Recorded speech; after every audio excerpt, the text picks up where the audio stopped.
कानी बहू। किशोरी लाल जी के बेटे राघव की शादी की बात जगह जगह चल रही थी, लेकिन किशोरी लाल जी को कोई लड़की पसंद ही नहीं आती थी। और उसकी एक ही वजह थी, किशोरी लाल जी का लालची होना। उनको लड़की वालों से मोटा दहेज चाहिए था और इसी चक्कर में एक दिन वो एक बहुत पैसे वाले के घर अपने बेटे का रिश्ता लेकर पहुंचे। उस आदमी का नाम था ओम प्रकाश। देखिए किशोरी लाल जी, मेरी एक ही बेटी है और मेरी सारी संपत्ति जायदाद सब कुछ मेरी बेटी नैना का ही है।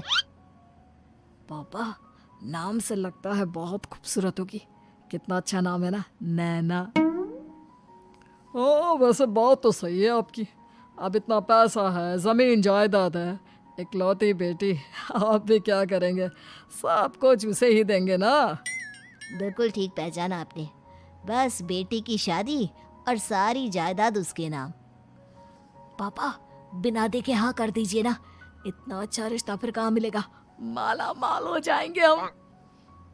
मैं अपनी बेटी को बुलाता हूँ। अरे नहीं नहीं नहीं नहीं, आपकी बेटी का नाम नैना है, सुनकर ही लगता है बहुत सुंदर होगी। रहने दीजिए अंकल, मैं तो आपकी बेटी के नाम से ही इतना खुश हो गया हूँ कि उसे बिना देखे शादी करने को तैयार हूँ। अब तो मैं उसका चेहरा सीधे शादी के बाद ही देखूंगा। और इस तरह राघव नैना का चेहरा नहीं देखता और उससे शादी कर लेता है। शादी के बाद अपनी सुहाग रात पर जब राघव नैना का घूंघट उठाकर देखता है तो नैना की आंखें बंद थी।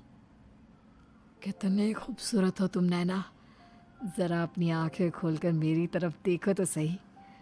नहीं, मुझे शर्म आती है। अरे, मैंने तुम्हें शादी से पहले भी नहीं देखा, और अब अगर तुम आंखें खोलकर मुझे देखोगी भी नहीं तो मुझे अच्छा कैसे लगेगा? इससे पहले कि नैना अपनी आंखें खोलकर राघव की तरफ देखती, अचानक से लाइट चली गई और राघव नैना को पूरी तरह से देख भी नहीं पाया। अगली सुबह नैना राघव के लिए नाश्ता बनाकर लेकर आई। अरे ये क्या, आधा पराठा सीका हुआ है और आधा बिल्कुल कच्चा। ये तुमने क्या किया नैना? बहू, तुमने क्या आधा पराठा तवे से नीचे लटका कर रखा था, जो आधा सिका है और आधा कच्चा? मुझे जितना दिखेगा उतना ही तो सीखूंगी ना पापा जी। जहाँ जहाँ मुझे नजर आ रहा था वहाँ मैंने सीख लिया, जहाँ जहाँ नहीं दिखा वहाँ कच्चा रह गया होगा। इसका क्या मतलब है? ये कैसा मजाक कर रही है तुम? अरे बहू, तुमने इतना लंबा घूंघट क्यों लगाया हुआ है? देखो, हमारे घर में बहुओं को बेटी की तरह रखा जाता है, और फिर तुम तो इतना सारा माल लेकर आई हो। देखो, ये घूंघट डालकर रखने की कोई ज़रूरत नहीं है। हाँ नैना, पापा जी ठीक कह रहे हैं, तुम तो आराम से रहो, अपना ही घर समझो। नैना अचानक से अपना घूंघट उठा लेती है। अरे ये क्या पापा, नैना की तो एक आंख फूटी हुई है। नाम से नैना, लेकिन ये तो कानी बहू निकली। मेरे साथ धोखा हुआ है, धोखा। बिना दिखाए अपनी कानी लड़की मेरे संग ब्याह दी। मुझे कानी बीवी नहीं चाहिए। मुझे अभी ओम प्रकाश जी से बात करनी पड़ेगी। आखिर उन्होंने मेरे साथ ऐसा किया क्यों? अरे, आप लोगों ने ही तो पापा से कहा था कि आप लोग शादी से पहले मुझे देखना नहीं चाहते। अब मेरे पापा पर क्यों इल्जाम लगा रहे हैं? अरे लेकिन उन्हें बताना तो चाहिए था ना कि तुम कानी हो, एक आंख से तुम्हें दिखाई नहीं देता। किशोरी लाल और राघव नाराज होकर ओम प्रकाश को अपने घर बुलाते हैं। पापा जी, ये आपने क्या किया? शादी से पहले बताया क्यों नहीं कि नैना की आंखों में परेशानी है? अरे, आप ही ने तो लड़की देखने से मना कर दिया था। अरे लेकिन आप बता तो सकते थे। आपको तो हमारी बेटी की प्रॉपर्टी चाहिए थी, वो भी पूरी की पूरी। अब क्या हुआ अगर उसे आधा दिखाई देता है? प्रॉपर्टी तो आपको पूरी मिल गई ना। अरे ये क्या बात हुई? मेरी शादी प्रॉपर्टी से नहीं, आपकी बेटी से हुई है। अब ये तो पहले सोचना चाहिए था, तब तो मेरी प्रॉपर्टी देखकर तुम्हारी जुबान लप लपा रही थी। लेकिन मैं कानी लड़की को अपनी बीवी बनाकर नहीं रख सकता। पापा, कुछ करिए ना आप। हाँ, करता हूँ।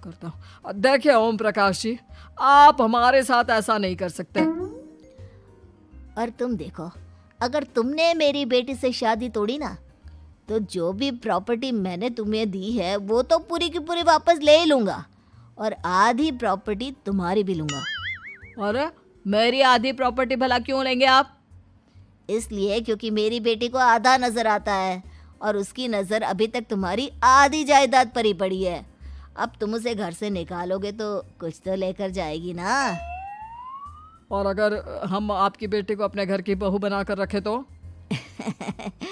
तो तुम्हारी पूरी प्रॉपर्टी तुम्हारी ही रहेगी, और जो मैंने तुम्हें दिया है ना, उसमें से बस मैं आधा लेकर जाऊंगा। अरे लेकिन अब आप अपनी दी हुई प्रॉपर्टी में से आधी वापस क्यों लेकर जाएंगे? अगर मैं आपकी बेटी को अपनी पत्नी बनाकर रखने को तैयार हूं तो? इसलिए ताकि भविष्य में अगर तुम मेरी बेटी को धोखा दो तो उसके पास कुछ तो रहे जो पति का हो। वैसे मेरे पास तो बहुत कुछ है, लेकिन अपने पति की कोई निशानी तो उसके पास होनी चाहिए ना। अब अगर तुमने मेरी बेटी को कानी कहा तो तुम्हें प्रॉपर्टी भी कानी ही मिलेगी, पूरी नहीं। जमाए राजा।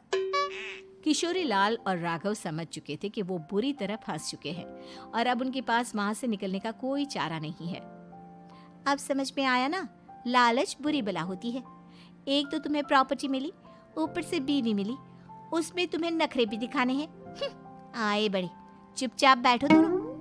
कुछ दिनों के बाद नैना राघव की कार लेकर बाजार घूमने निकलती है और जब कार लेकर वापस आती है, ये क्या? एक तरफ से मेरी गाड़ी पूरी खराब हो चुकी है। लगता है तुमने मेरी गाड़ी को किसी दूसरी गाड़ी के साथ एक्सीडेंट किया है। अरे अरे कितना बड़ा नुकसान कर दिया तुमने बहू। वो क्या है ना पापा जी, मुझे एक आंख से दिखाई नहीं दे रहा था, सामने से गाड़ी आ रही थी। मुझे तो सिर्फ आधा ही दिखाई दिया और वो गाड़ी मेरी कार से रगड़ते हुए निकल गई। अब मैं क्या करूं बताओ? आप इसे ठीक कराने के पैसे कौन देगा? तुम्हारे पापा? तुमने मुझसे इस तरह से बात की? अभी रुको। नैना राघव की शिकायत ओम प्रकाश को कर देती है। देखो राघव, अब जो मेरी आधी प्रॉपर्टी तुम्हारे पास थी ना, उसमें से आधी और मैं लेकर जाऊंगा, क्योंकि तुमने मेरी बेटी को डांटा। अरे नहीं नहीं पापा जी, गलती हो गई, माफ कर दो। गलती की तो कोई गुंजाइश ही नहीं। अगली बार मेरी बेटी को डांटा तो बची हुई आधी में से आधी और ले जाऊंगा। लालच के चक्कर में हम दोनों ने बहुत बड़ी गलती कर दी बेटा। एक तो तुम्हें कानी बहू मिली और ऊपर से जो माल मिला वो भी काना। इस तरह राघव की हर एक गलती पर ओम प्रकाश उसकी प्रॉपर्टी का आधा आधा हिस्सा लेकर अपना सारा माल वापस ले गया और राघव को कानी बीवी से काम चलाना पड़ा। भाई लालच वाकई में बुरी बला है।